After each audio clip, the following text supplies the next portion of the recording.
Tahun 2023 tampaknya akan menjadi tahun yang menegangkan bagi pasar ponsel mid-range. Xiaomi yang selama ini dikenal sebagai salah satu pemimpin di segmen ini kembali memperkenalkan varian terbarunya, Redmi Note 13 Pro dan Redmi Note 13 Pro Plus. Kehadiran dua model tersebut di pasar global khususnya dengan peluncuran perdana di India menandakan bahwa Xiaomi serius ingin mendominasi pasar dan mempertahankan posisinya. Salah satu hal yang selalu menjadi daya tarik bagi konsumen adalah kualitas kamera. Mengingat seri Redmi Note sebelumnya selalu menghadirkan kualitas kamera yang memuaskan. Tidak menutup kemungkinan bahwa Redmi Note 13 Pro akan membawa fitur kamera yang lebih canggih dan hasil jepretan yang lebih tajam.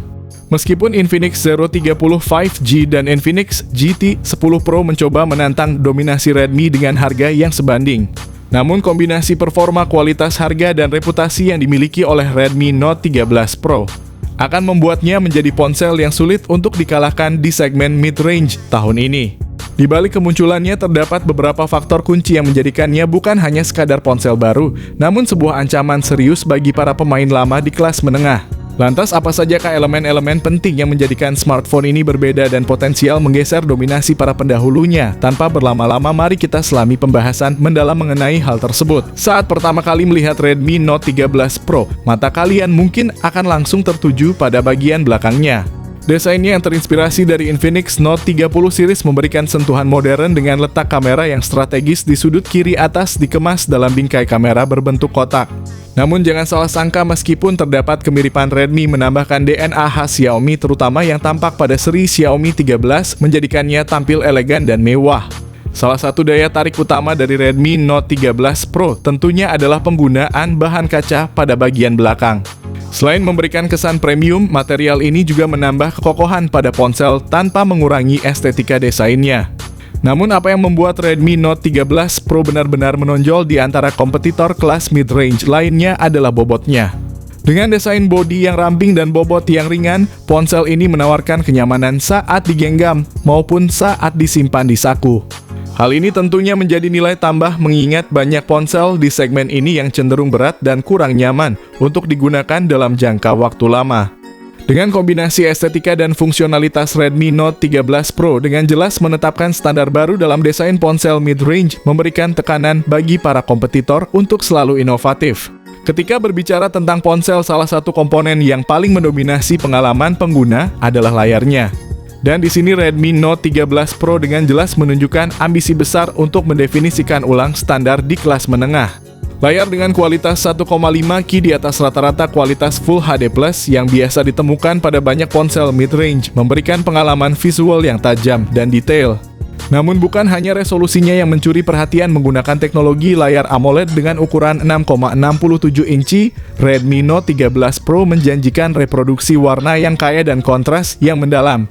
Ditambah lagi dengan refresh rate 120 Hz dan touch sampling rate 240 Hz, interaksi dengan layar menjadi sangat responsif, memberikan pengalaman scrolling dan gaming yang halus. Yang menarik di sini juga adalah kecerahan puncak. Redmi Note 13 Pro sudah mentok hingga 1800 nits. Untuk saat ini belum ada ponsel mid-range yang memiliki kecerahan puncak setinggi itu selain Xiaomi.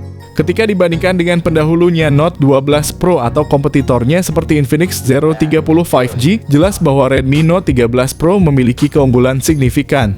Dan belum selesai di situ, bezel yang super tipis di Redmi Note 13 Pro menambah estetika visual, menghadirkan pengalaman layar penuh yang memukau dan imersif. Dengan semua fitur ini, tidak mengherankan jika Redmi Note 13 Pro menjadi pilihan utama bagi banyak konsumen yang mencari ponsel mid-range dengan spesifikasi layar yang mumpuni. Layarnya diperkuat dengan proteksi Gorilla Glass Victus terkini dan ditambahkan fitur HDR10+, serta sertifikasi White-Vine L1 yang memaksimalkan pengalaman menonton di Netflix dan Dolby Vision. Meskipun HP Infinix Zero 30 5G menawarkan layar AMOLED melengkung dengan refresh rate 144 Hz, saya memiliki kekhawatiran terhadap layar melengkung karena potensi kerusakannya saat terjatuh. Pilihan saya jatuh pada layar AMOLED flat ketimbang melengkung. Bagaimana dengan kalian? Apakah kalian lebih memilih layar datar atau melengkung? Ketika berbicara tentang dapur pacu, Redmi Note 13 Pro telah melakukan lonjakan signifikan, berpindah dari Dimensity 1080 ke Snapdragon 7S Gen 2 yang diproduksi dengan teknologi 4 nanometer oleh Samsung. Meski ada pendapat yang mengatakan bahwa chipset dari TSMC mungkin menawarkan performa yang sedikit lebih baik. Namun angka yang diperoleh dari tes performa Antutu untuk Redmi Note 13 Pro memang impresif, mencapai sekitar 600.000. Dengan angka tersebut, Snapdragon 7S Gen 2 berada pada posisi yang sama dengan Snapdragon 7 Gen 1 dan sedikit di bawah Dimensity 8020. Namun perlu diperhatikan, walaupun chipset pada Redmi Note 13 Pro mungkin sedikit kalah dari Infinix GT 10 Pro dan Note 13 Pro Plus, dia masih menawarkan performa yang lebih baik daripada Redmi Note 12 Pro 5G. Sementara itu, chipset seperti Dimensity 8020 dan 8050 dirancang khusus untuk memberikan pengalaman gaming terbaik, memastikan pengguna mendapatkan performa yang stabil saat bermain game. Namun jika kita bicara tentang RAM dan penyimpanan internal, Redmi Note 13 Pro benar-benar menonjol. Kapasitasnya bahkan mampu mengungguli merek-merek ternama lain seperti Realme, Samsung, Vivo, Oppo, dan tentu saja Infinix. Dalam hal kapasitas, Redmi Note 13 Pro menawarkan berbagai opsi RAM mulai dari 8GB, 12GB, hingga 16GB.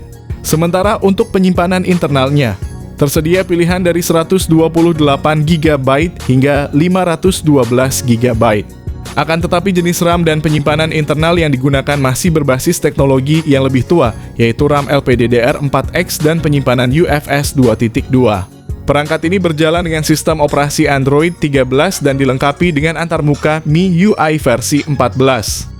Redmi pun kembali menunjukkan dedikasinya pada pembaruan dengan menjanjikan 2 pembaruan sistem operasi dan pembaruan keamanan selama 3 tahun.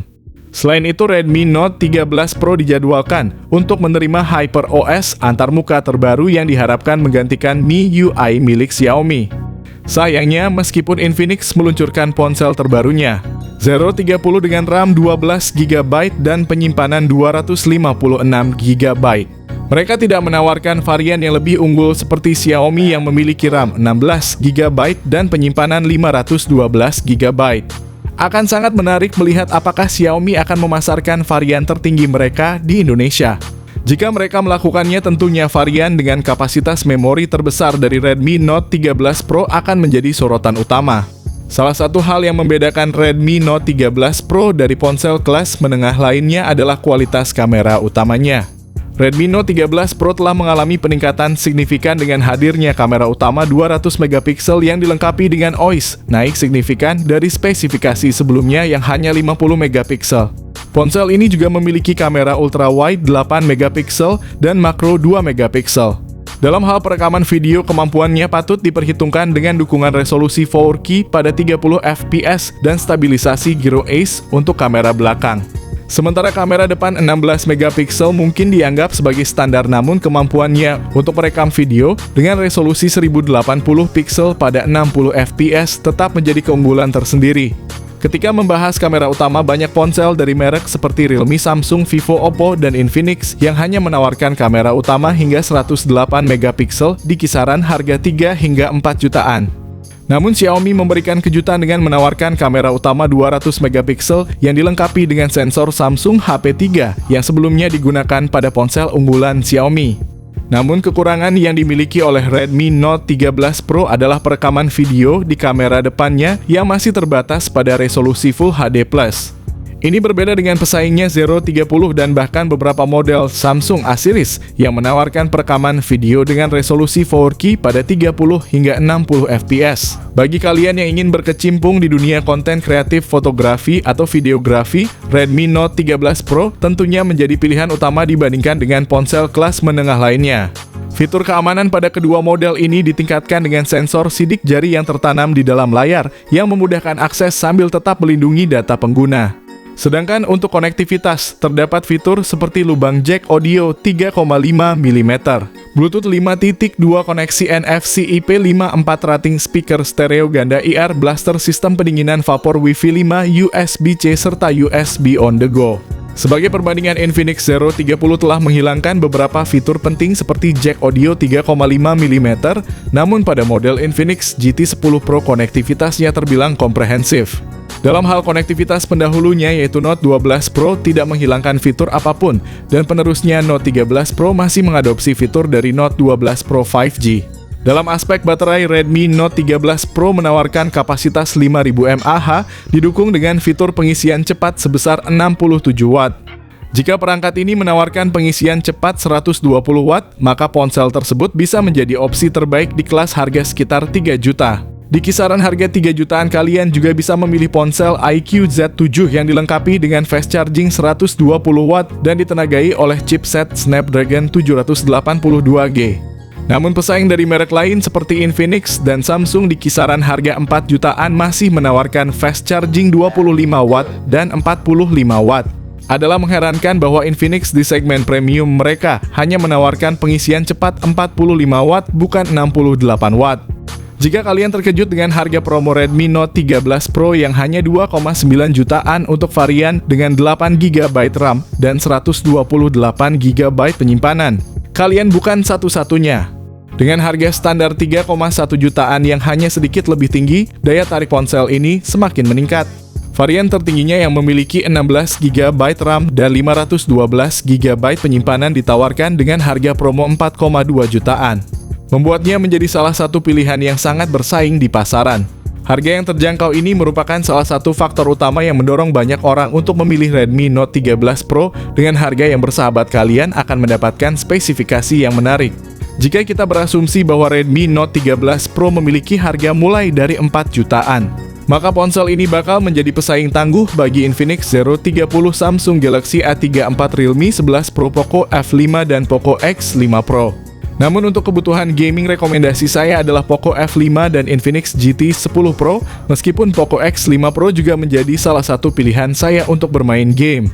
Di sisi lain, jika kalian mencari ponsel yang multifungsi baik untuk gaming, fotografi, maupun menjelajahi media sosial, Redmi Note 13 Pro menjadi pilihan utama saya, lebih unggul daripada Zero 30.